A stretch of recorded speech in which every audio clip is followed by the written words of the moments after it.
Olá! Por um mundo onde a prática dos esportes seja uma fonte de saúde física e moral, estamos começando mais um programa parlatório, direto aqui de Brasília, pela TV Pai Eterno. No dizer do Papa Francisco, o sistema de esporte parece às vezes condicionado pela lógica do lucro, por um espírito competitivo exagerado e, infelizmente, também por atitudes violentas. Diante desses aspectos negativos, os líderes e os atletas, animados pela fé cristã, podem dar testemunho do poder de humanizar do Evangelho, mesmo nos círculos esportivos, e assim contribuir para a construção de uma sociedade mais fraterna. Hoje vamos tratar do papel do esporte na formação do caráter com duas pessoas muito interessantes.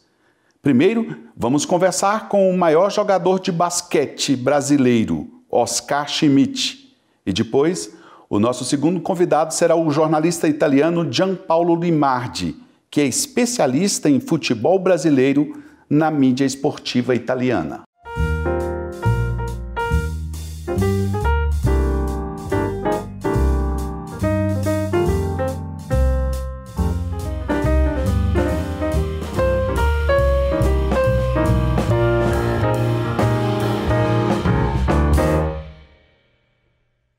Oscar Daniel Bezerra Schmidt é considerado o maior jogador brasileiro de basquetebol e um dos maiores do mundo de todos os tempos. É considerado também o maior pontuador da história do basquete. Oscar é recordista de carreira mais longa de um jogador profissional e o cestinha da história dos Jogos Olímpicos de Verão.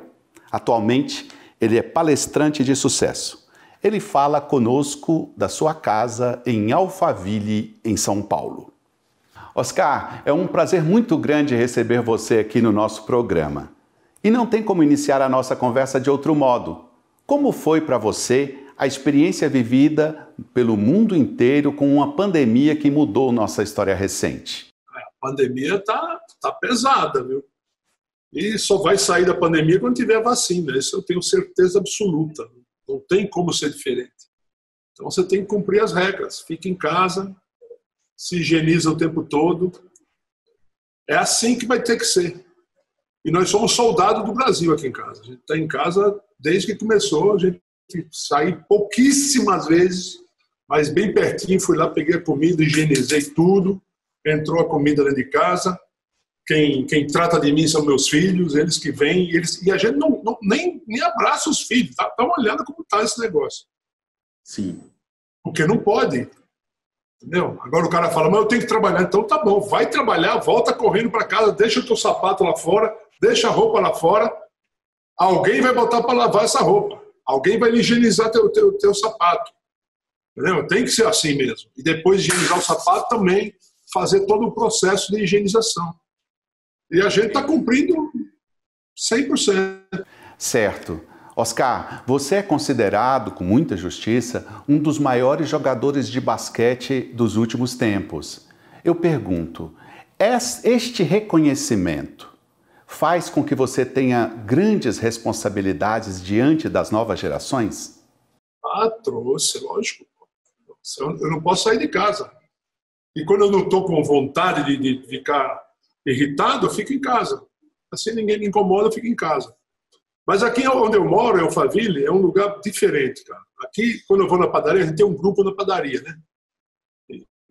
Estou morrendo de vontade de voltar para esse grupo. E aí eu vou lá, todo mundo que está na padaria sabe que eu estou lá. Porque eu vejo as pessoas se cutucando, tudo, e raramente vem alguém pedir para tirar uma foto, um negócio. Então é um mundo, onde eu vivo é um mundo diferente. Mas se eu vir no aeroporto, eu não vou parar. Tem que tirar lá uma foto. Mas é normal isso. Né? Quando se diz que o brasileiro reconhece muito. Essa que é a verdade.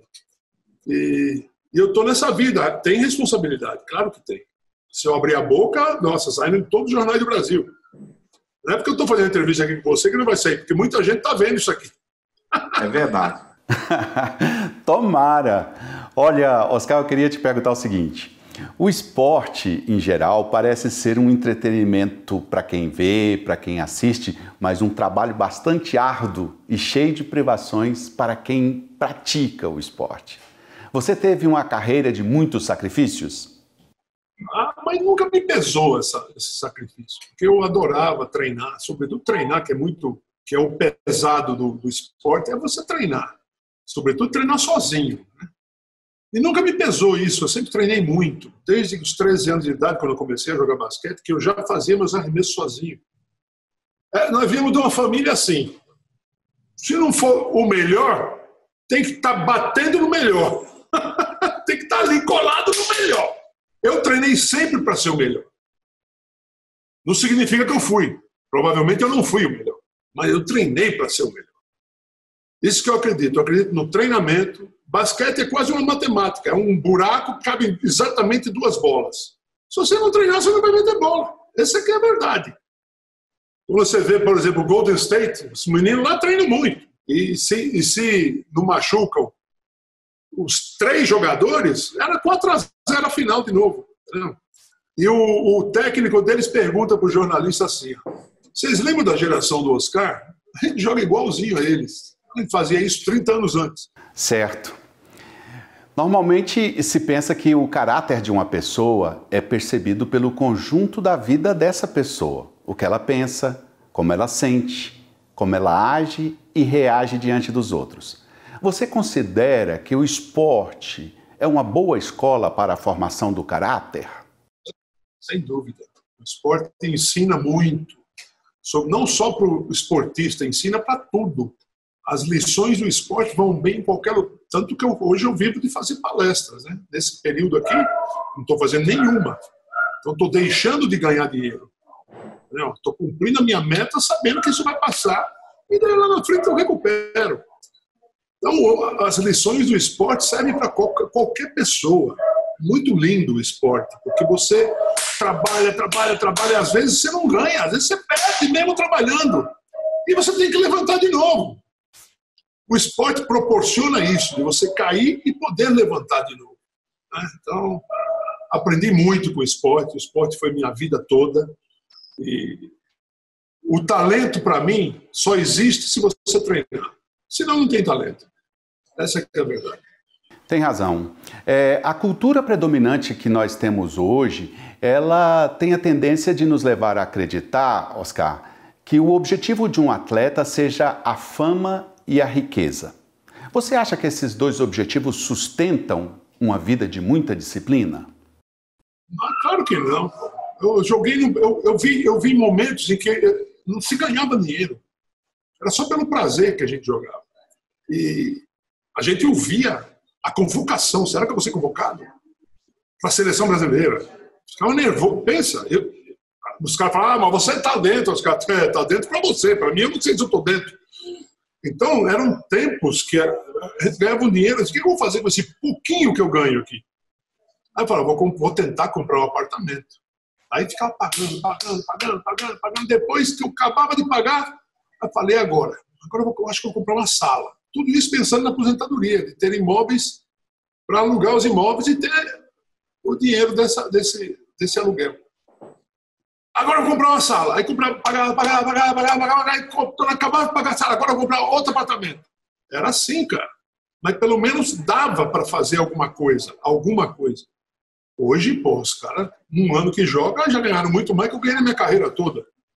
Entendeu? Então, eram tempos diferentes. Né? Eram tempos bem diferentes. Né? Mas tinha um orgulho de querer jogar pela seleção do Brasil. Eu não fui para a NBA porque eu teria que deixar de jogar na seleção brasileira. A regra era essa, uma regra idiota, né? Porque eu já jogava na Itália, onde tinha um contrato grosso, que eu não podia andar de moto, eu não podia esquiar. E lá, se eu jogasse na NBA, eu não podia jogar na seleção do meu país. 3 anos depois, que eles me queriam muito, né? Me draftaram na 6ª rodada, escolha 130 e poucas. Eu cheguei lá botando banca também. Falei, aqui é 1 ponto por minuto, hein? Se você me der 20 minutos, eu dou 20 pontos. Se você me der mais de 30, você pode ver 60. O cara ficou olhando ali para mim. E foi isso que aconteceu. Foram 5 jogos contra os rookies dos outros times, me deram 25 minutos, eu fiz 25 pontos para eles. Os caras ficaram loucos comigo, me ofereceram um contrato no cut, eu falei, muito obrigado, porque se eu jogar um jogo sequer aqui, eu nunca mais vou jogar pela minha seleção brasileira. Porque a NBA, quer queira, quer não queira, é um campeonato de clubes. Clube é uma coisa, seleção brasileira é outra coisa. E isso, muitas vezes, você não consegue colocar na cabeça de alguns jogadores, né? Mas, paciência, eles têm o deles e eu tenho o meu, em termos de jogar na seleção. Certo, Oscar. É interessante escutar você falar sobre isso. E agora, o que o Oscar está fazendo? A gente queria saber qual é a ocupação que você tem atualmente. Faço palestras, porque o exemplo da palestra bem feita, de esporte, ele vale para qualquer pessoa. Não é só para os esportistas, não vale para você, sabe? Você vai se sentir orgulhoso de estar vendo uma palestra que eu fizer para o senhor. Porque se você fizer bem a tua palestra, você colocar tudo aquilo que você fez na tua vida da maneira certa, sem ter vício de linguagem, sem tropeçar nas palavras, vai servir para todo mundo, tenho certeza absoluta. E o mais bonito da minha palestra, que eu tenho que falar daquele Pan-Americano, eu tenho que falar dele, que é minha vida aqui. E quando eu acabo de falar, eu montei um vídeo no final que tem um pedacinho do hino. Cara, se o chefe levantar, aí que eles vão levantar. Tá o povo todo com a mão no peito cantando o hino nacional. Então esse tipo de atuação do povo que está me vendo é que me dá vontade de fazer mais palestras. E cada vez eu vou ficando melhor. Porque todo mundo tem vícios de linguagem. Todo mundo tem. Eu tinha também. Aí um dia eu peguei uma fita para ver como é que eu estava indo. Uma fita VHS. Botei lá para ver. Eu achava que eu estava arrebentando, né? Falei, meu Deus. Me concentrei e tirei todos os meus vícios de linguagem. Não tenho mais nenhum. Isso porque eu comecei minhas palestras em 2003, né? Faz muito tempo que eu faço palestra. Você já ouviu falar desse prêmio Top of Mind? Em 2011, eu fui indicado como um dos 5 melhores palestrantes do Brasil. Quem indica é o RH das empresas. E de lá para cá, todo ano eu sou indicado. E ganhei 5 vezes a competição. Mas apareceu um tal de Leandro Carnal. Quem que é esse cara? Você ouviu falar dele? Ganhou de mim! Mas você tá de brincadeira, meu? Eu não vi a hora que chegasse o dia para eu ganhar dele. Porque é uma vez por ano, né? Pô, esperei um ano inteiro e ganhei dele. Chegou lá, filósofo. O que é filósofo? Pô? Eu joguei basquete. Você nem jogou basquete? O que você está falando aí? Muito bem. Olha, é muito agradável conversar com você, mas nós temos que concluir nossa entrevista, nossa conversa, e como a gente sempre faz, eu quero apresentar para você aqui uma citação e peço um comentário seu. Nós escolhemos para você, Oscar, uma frase do escritor e estadista alemão John Wolfgang von Goethe. Ele nasceu em 1749 e faleceu em 1832. Ele diz o seguinte: no silêncio forma-se um talento, mas um caráter no turbilhão do mundo. Você tem toda a razão. Isso significa berço. Eu tive berço. Tive mesmo. Nós 3 irmãos tivemos berço. Porque, primeiro, eu nunca vi meu pai olhar para outra mulher. Nunca vi. Segundo, vi meu pai trabalhar muito para que a gente pudesse ter... Meu pai era da Marinha, tenente de Marinha, imagina, o salário é... Aí meu pai tinha 3 empregos, ele era farmacêutico também, então ele trabalhava na Marinha o dia todo, de noite ele ia dar aula de farmácia na faculdade e tomava conta de uma farmácia ainda. Meu pai, vou te falar, exemplo maior da minha vida foi o meu pai. E eu cresci nessa toada aqui. A gente não tinha... Não vou dizer que a gente era pobre, mas a gente tinha o suficiente para viver discretamente bem. Fomos 3 irmãos, é difícil um militar criar 3 filhos. Né? Nunca vi meu pai recusar que alguém viesse para dentro de casa. E nós crescemos com a não sei que igreja é o senhor, mas nós crescemos na igreja católica. E eu nunca tinha chegado perto de um papa. Um dia o papa veio no Rio de Janeiro, e a prefeitura do Rio escolheu alguns atletas importantes do Brasil, me botou lá no meio e eu fui abençoado. O Papa botou a mão na minha cabeça. Naquele momento eu falei, eu estou curado. O Papa me abençoou, eu estou curado. E foi isso que aconteceu. Que eu não sei se eu sabe, eu tive um tumor grande na minha cabeça. Sim, sim. E o Papa me abençoou, cara. Então, isso, para mim, o que o senhor falou aí, é berço. Se você tem uma boa criação, você vai levar isso para toda a vida. Não importa onde você esteja. Entendeu? É isso que acontece, pelo menos na minha família, que acontece isso. Berço. Eu também sou católico, Oscar. Boa! Eu agradeço muitíssimo a sua presença aqui. É muito agradável, muito simpático. Muito obrigado. Agradeço demais a vocês. Obrigado de verdade. Boa sorte. E saúde. Saúde. Depois do intervalo, nós vamos conversar com o jornalista italiano Giampaolo Limardi. Ele é apaixonado pelo Brasil, já escreveu um livro a respeito de suas experiências feitas por aqui e já ganhou até prêmios de literatura com esse livro. Até já!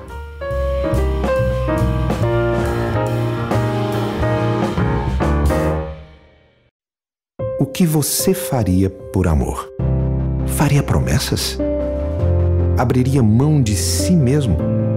Vamos falar sobre prova de amor, de alguém que por amor foi condenado e crucificado, morto e sepultado, mas que venceu a morte e ressuscitou, subiu aos céus e está sentado à direita de Deus Pai.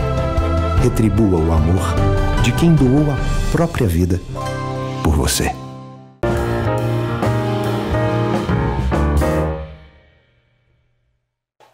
Estamos de volta com o programa Parlatório e agora nós vamos conversar com Giampaolo Limardi.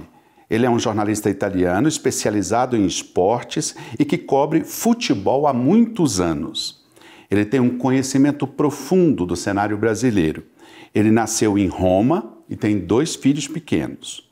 Ele fala conosco diretamente da cidade de Foggia, na região de Puglia, na parte meridional da Itália. Giampaolo, é um grande prazer receber você aqui no nosso programa. Vamos começar pelo melhor. O que faz um jovem italiano se apaixonar pelo Brasil, aprender português e vir conhecer a nossa terra? Olá, Rafael. Muito bom, é um prazer receber seu convite. Muito obrigado pelo seu convite. É uma honra participar desse programa. Participar do seu programa. A história, o que aconteceu, né, com a minha paixão pelo Brasil foi assim, não? Foi o seguinte, tudo nasceu em 1982, né? Eu era um rapaz que adorava futebol, não? E assisti pela televisão os jogos de um timaço brasileiro, não? Daquele seleção de 82, não? Você se lembra, Valdir Pérez, Leandro Oscar, né? Falcao, Júnior, Zico. E aquela seleção era a seleção do Mundial de Espanha 82, havia o Tele Santana no banco, né? E aquela seleção perdeu para a Itália, todo mundo se lembra isso, da Itália, de Paolo Rossi, mas me deixou em mim uma sensação de que aquele estilo de jogo, aquele futebol fosse meu futebol.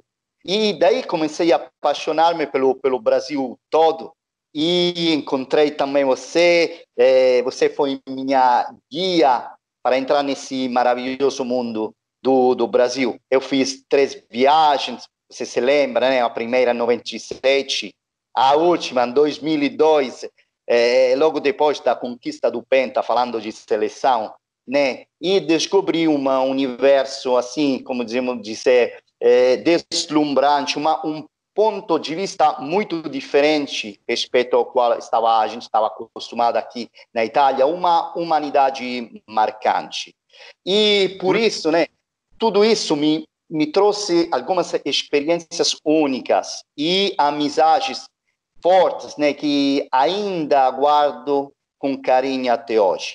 E, Rafael, posso dizer, né, eu costumo dizer que eu sou italiano de carteira, mas me sinto brasileiro de coração de um povo generoso e acolhedor, um povo muito especial. Puxa, muito obrigado, Giampaolo, pelas suas palavras. Vamos falar agora de uma coisa bastante séria, profunda.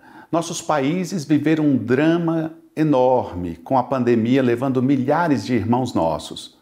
O Brasil mais do que a Itália, não somente pelo fato de nossa população ser incomparavelmente maior, mas também porque aqui não fomos tão firmes como vocês foram aí.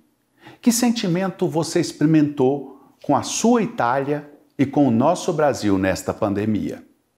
Bom, Rafael, nós experimentamos, a gente experimentou muita dor, milhares de óbitos na Itália, mas ainda no Brasil, e até hoje, infelizmente, a conta não tá fechada. E temos medo, é uma tristeza, eu senti muita tristeza pelas famílias, por exemplo, que não conseguiram nem dar um abraço, um último abraço aos caros, aos pais, aos avós mortos pela Covid. E, Rafael, a Itália foi a primeira nação, o primeiro país europeu atingido pela Covid, né? E no primeiro momento, não, nos sentimos como surpreendidos, né? E depois um pouco mais como desnorteados, né? E depois chegaram as primeiras medidas, né, radicais, o fechamento todo, as respostas do governo italiano. E nós ficamos truncados em casa por mais de 2 meses. E até a metade de maio, né, quando a gente conseguiu um pouco sair, tem um pouco mais de tranquilidade para sairmos. Mas eu quero dizer uma coisa, né? Nós, nesse tempo, nós deveríamos, eu acho que a gente o fez, devemos aproveitar esse tempo para, como dizer, retomar uma dimensão mais uma dimensão familiar, de família. Nós ficamos em contato 24 horas com os familiares, uma dimensão mais amigável, mais amável, mais íntima e mais produtiva também. Eu acho que a herança que essa pandemia, esse tempo que é um tempo de prova, não? Ainda hoje deverá deixar uma herança de uma nova vida, de uma humanidade mais voltadas para as pessoas, mais focadas para as pessoas, para os relacionamentos construtivos, boas amizades, uma maior solidariedade, né? E falando no que senti pelo meu Brasil, eu repito, falo muito de meu Brasil, irá muito falar isso de meu Brasil, porque eu sinto o Brasil meu, na verdade, no coração. Eu tive a esperança, não tinha a esperança de que a nossa experiência italiana, nossa experiência europeia, ajudasse, ensinasse alguma coisa no combate a esse pandemia.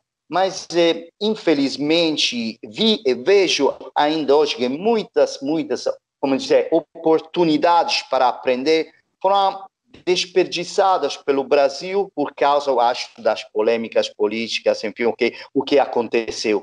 Mas, com certeza, né, meu amor pelo Brasil, meu afeto pelo Brasil diz que o Brasil sairá dessa situação, como estamos com muito cuidado saindo aqui na Itália, mas sairá com certeza, pois tem uma história linda e ganhará dessa pandemia, desse vírus, dessa luta, o Brasil também. Amém.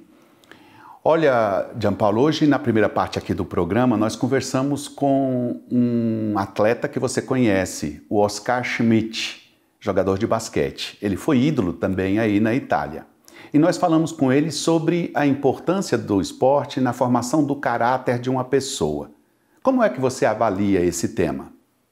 Bom, Rafael, eu acho que o esporte, por si mesmo, é didático, pois nos dá as ferramentas, fornece as ferramentas para enfrentar os desafios da vida. Pois o esporte é disciplina, não? O esporte é comprometimento, é também a aceitação das regras, né? Que pode nos ajudar, por exemplo, como cidadão, né? O esporte ensina a dar o máximo para alcançar um objetivo.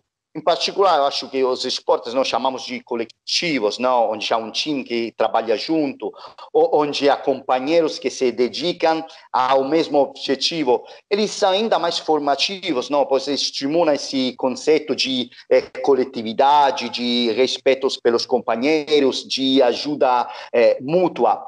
Mas eu quero ser um claro, Rafael, falando disso, eu acho que essa função social, didática do esporte se exerce, se absorve somente quando os treinadores, os mestres, os que ensinam esporte, sobretudo a nossos jovens, transmitem valores, os verdadeiros valores do esporte. E digo isso, Rafael, porque aqui na Itália, acho também no Brasil, às vezes nas categorias de base, nos pequeninos também, ou seja, a busca do resultado, a competitividade, o conceito de competitividade, vem colocados diante dos outros valores verdadeiros, valores importantes do esporte. Isso acho que aí se esconde um pouco uma armadilha, né? Importante, uma armadilha perigosa para os nossos jovens. Eu acho que nós pais temos que prestar atenção, bem atenção a essa coisa. Você frequenta o mundo do futebol há muitos anos e sabe que o dinheiro e a fama têm sobreposto o comportamento moral de muitos atletas. Você acha que o jogador de futebol de hoje é exemplo para as novas gerações? O futebol, né, está mudando muito, não? No sentido que outrora havia heróis quase positivos, né, exemplos no passado de vontade, exemplos de profissionalidade, exemplos de resgate, né? Hoje em dia, seria injusto generalizar, mas hoje em dia, pela maioria, pelo que é a minha experiência profissional, muitos jogadores não passam de rapazes que estão ali ligados mais à fama, ao dinheiro, às fofocas, do que aos comportamentos morais e para ser referências para nossos jovens. E isso está bastante perigoso, não? Eu digo que, pela minha experiência como profissional, nas conversas, nas palestras, nas coletivas de imprensa, poucos jogadores hoje me deixaram alguma coisa para pensar, para refletir, conceitos profundos, né? Isso acontece muito raramente. E os que mais são presentes nos meios de comunicação, nos jornais, mais do que nos gramados, ou seja, marcam a maior presença lá e nos gramados, eu acho que não pode ser uma referência, um bom exemplo para nossos jovens. Certo. Gianpaolo, você escreveu um livro no qual fala de suas experiências no Brasil e esse livro já ganhou, inclusive, prêmios de literatura. Você podia falar sobre isso, por favor? Obrigado por essa citação, Rafael. No sentido que, desde adolescente, eu sonhava escrever um livro, não? E esse sonho se concretizou, tornou-se realidade há 3 anos. E você sabe, porque já escreveu vários livros, que escrever um livro é uma experiência única, não? Como se você se coloca na frente de um espelho, não? E depara nos pormenores de um caráter, por exemplo, meio complicado, não? Foi uma experiência que me tirou algumas coisas importantes da alma. E como eu dizia antes, minha alma está profundamente, intimamente ligada aos que vivi no Brasil, às experiências no Brasil, às pessoas que conheci nas viagens no Brasil, aos lugares que visitei no Brasil. Sabe, Rafael, que eu sou crente, não? E acredito que cada acontecimento, cada encontro na vida não sai por acaso. É fruto de um projeto, de um desenho divino, né? E por isso eu agradeço a Deus por ter vivido essas emoções fortes no Brasil. São lembranças inesquecíveis que alimentaram os sentimentos que guiam esse livro que a gente escreveu. E cada página e cada capítulo dedicado ao Brasil, acho que pode ser definido como uma homenagem a um povo e a um país que, você sabe, eu adoro. Eu sei. Gianpaolo, agora para concluir nossa conversa, como fazemos com todos os nossos convidados, eu vou te apresentar uma citação e depois peço um breve comentário seu. Nós escolhemos uma frase de um intelectual que atuou na sua Roma, no primeiro século do cristianismo, Lucius Annaeus Seneca. Ele diz assim: você pode entender o caráter de uma pessoa pela maneira como ela recebe elogios.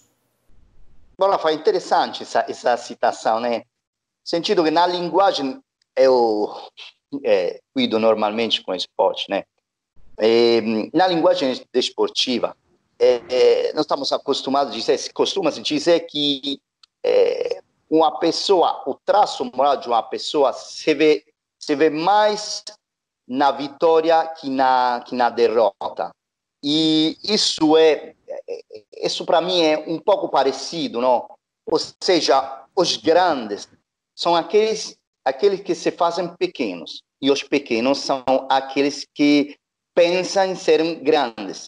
E falando no Sêneca, eu acho que cada elogio traz normalmente um sentimento de presunção ou um sentimento de agradecimento na humildade.